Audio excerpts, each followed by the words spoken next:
आज रोज जामनगर खाते आम आदमी पार्टी द्वारा गुजरात जोड़ो कार्यक्रम अंतर्गत आ टाउन हॉल में एक कार्यक्रम आयोजन कर्युं हतुं। आ कार्यक्रम में खूब सारी रीते कार्यक्रम चालतो तो त्यारे आजे आटली विशाल जनसंख्या जोईने जामनगरनी अंदर आम आदमी पार्टी ने आटलू विशाल जनसमर्थन जोईने भाजप और कांग्रेस बेयना पेटमां तेल रेड़ायुं अने भाजप कांग्रेस बंने भेगा मळीने आजे आ सभा दरमियान ज्यारे हूँ वक्तव्य आपतो तो त्यारे एक व्यक्तिए आवीने मारा उपर कशुक फेंक्યું। મને એવું લાગ્યું કે પથ્થરો ફેંક્યો છે, પણ પાછળથી લોકોએ જણાવ્યું કે જૂતા ફેંક્યા, ચપ્પલ ફેંક્યા।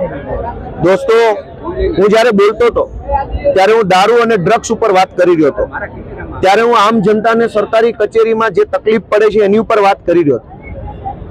આમ જનતાને સરકારી કચેરીમાં કોઈ તકલીફ પડે છે એ મુદ્દો ઉઠાવવો ગુનો નથી। ગુજરાતમાંથી ડ્રગ્સનું દૂષણ નાશ પામે એ મુદ્દો ઉઠાવવો ગુનો નથી। જ્યારે હું આ મુદ્દો બોલ્યો ત્યારે મારી ઉપર જે હુમલો કરવામાં આવ્યો એ હુમલો ખરેખર યોગ્ય નથી। હું સત્તામાં નથી, મારી પાર્ટી સત્તામાં નથી, હું મંત્રી નથી, હું મુખ્યમંત્રી નથી કે અમારી પાર્ટીની સરકાર નથી કે તમે અમને પ્રશ્ન પૂછો ને અમને જૂતા મારો કે ચપ્પલ મારો।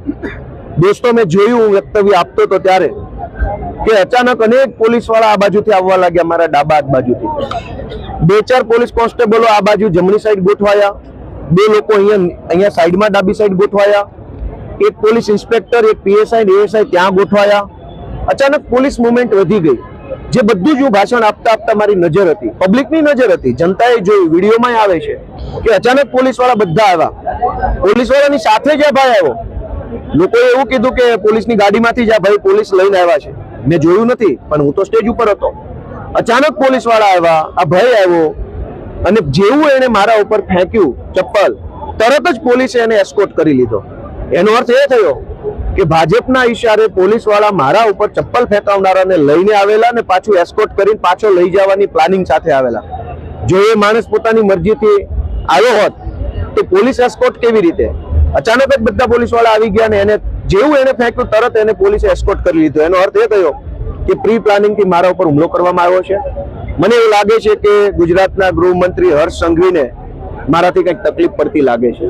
જે રીતે અમે એની સામે અવાજ ઉઠાવીએ છીએ, વિરોધ કરીએ છીએ, એના કારણે એને તકલીફ પડતી હોય એટલે પોલીસની પ્રોટેક્શનમાં ચપ્પલ ફેંકનાર વ્યક્તિને મોકલી મારી ઉપર હુમલો કરાયો છે, એની હું નિંદા કરું છું અને આશા રાખીએ કે આવી હલકી કૃત્ય કરવાના બદલે કંઈક સમાજના કામ કરે, જનતાના કામ કરે। સત્તામાં ભાજપ છે, અમારી સભાઓમાં ચપ્પલો ફેંકવાથી કે પ્રશ્નો પૂછાવડાવવાથી કંઈ જનતાનો ફાયદો નથી।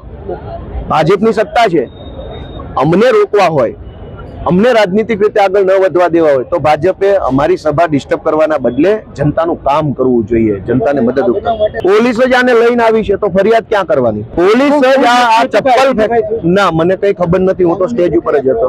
પોલીસ પોતે જ આને ચપ્પલ ફેંકનારને પોલીસની ગાડીમાં લઈને આવીને મારી ઉપર ચપ્પલ ફેંકાવડાવીને એસ્કોર્ટ કરીને લઈ જતા હોય તો હવે કયા પોલીસ સ્ટેશને ફરિયાદ કરવાની?